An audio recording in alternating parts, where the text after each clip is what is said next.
बहुत सारी बेटियों को देखा मैंने, ऐसे बहुत सारी बहनों को देखा मैंने। थोड़ी सी बात होती है कि जंगल में जाती है, एक शीशी आती है जहर की, उस जहर की शीशी को निकालती है, ढक्कन निकालती है और ढक्कन निकाल करके जहर पीती है और दुनिया छोड़ करके यहाँ से चली जाती है। इस गांव में मेरी बहनें जितनी भाभी साहब कम बैठी हुई है, इस बात को जरूर ध्यान से सुनना। भागवत में नहीं लिखा और शिव महापुराण की कथा में जरूर लिखा, जो आत्महत्या करती है उसका जीवन सुखमय नहीं रहता है। जो आत्महत्या करती है, आत्महत्या आप लोग जानते हैं, रस्सी टांग करके मर जाना। तुमको भगवान ने मनुष्य बनाया है, दो शब्द तुम दुनिया के नहीं सुन सको, दो शब्द तुम सासू जी के नहीं सुन सको, दो शब्द तुम तुम्हारे भाई के नहीं सुन सको, दो शब्द तुम तुम्हारे पति के नहीं सुन सको, और सोच रही हो कि आत्महत्या कर लूं तो दुनिया छोड़ करके चली जाऊंगी। सुन लेना, नरक में जाओगे। शिव महापुराण की कथा कह रही है कि जो नर जो नारी दुख से घबरा करके अगर आत्महत्या करता है तो शिव महापुराण की कथा ने कहा 1000 गाय को मारने का पाप भी साथ में ले जाता है। चाहे पालिया बिठा दो, चाहे परी बिठा दो, कुछ नहीं।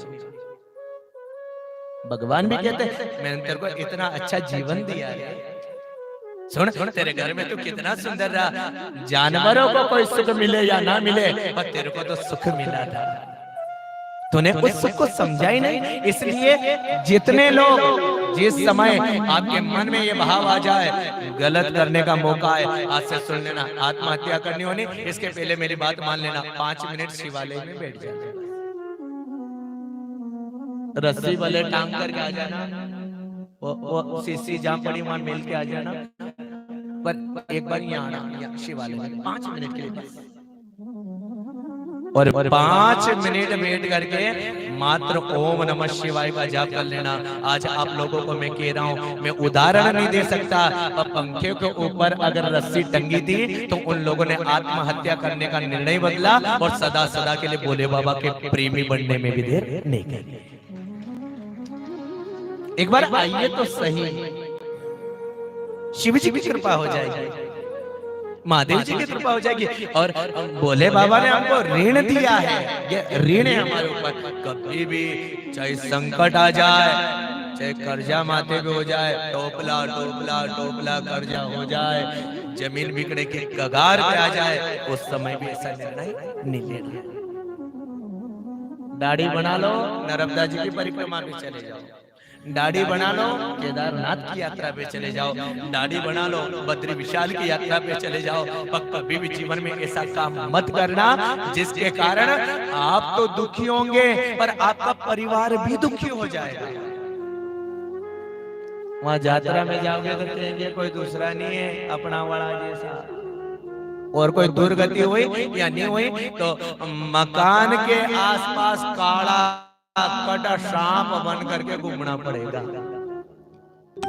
ये लोग कहते हैं ना अपने छोटे छोटे बड़ा के गुरुजी और नाग महाराज ऐसा है क्या, उनकी पूंछड़ी भी पकड़ा तो कुछ नहीं करे, क्यों पूंछड़ी पकड़े बाबड़ा काटे, वो तुम्हारा ही तो है।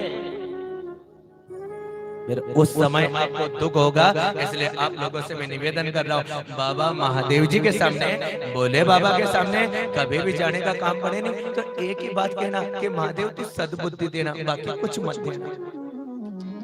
जहां सद्बुद्धि होगी, और बाबा रामचरितमानस में तुलसीदास जी ने गाया भी है, आज मैं गा करके आप लोगों को सुना रहा हूं। कहा जहां सुमति तहां संपत्ति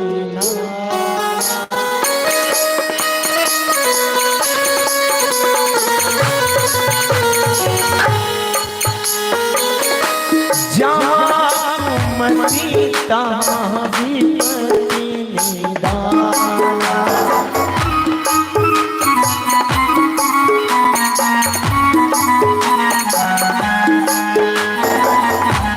उमा कहूं मैं अनुभव प्रेरणा, उमा जी कहूं अनुभव प्रेरणा, जगत सब सपना।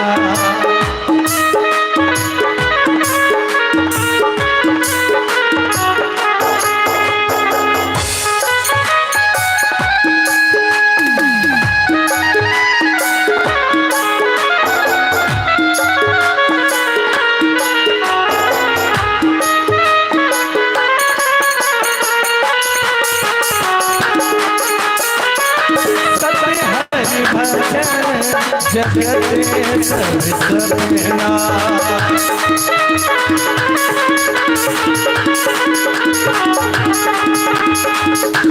दीने दया विरत संभारी, दीने दया विरत संभारी।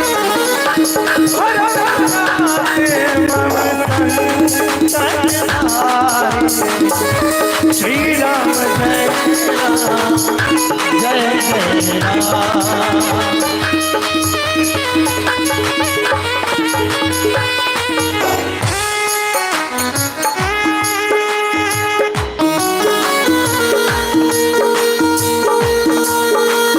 एक हर हर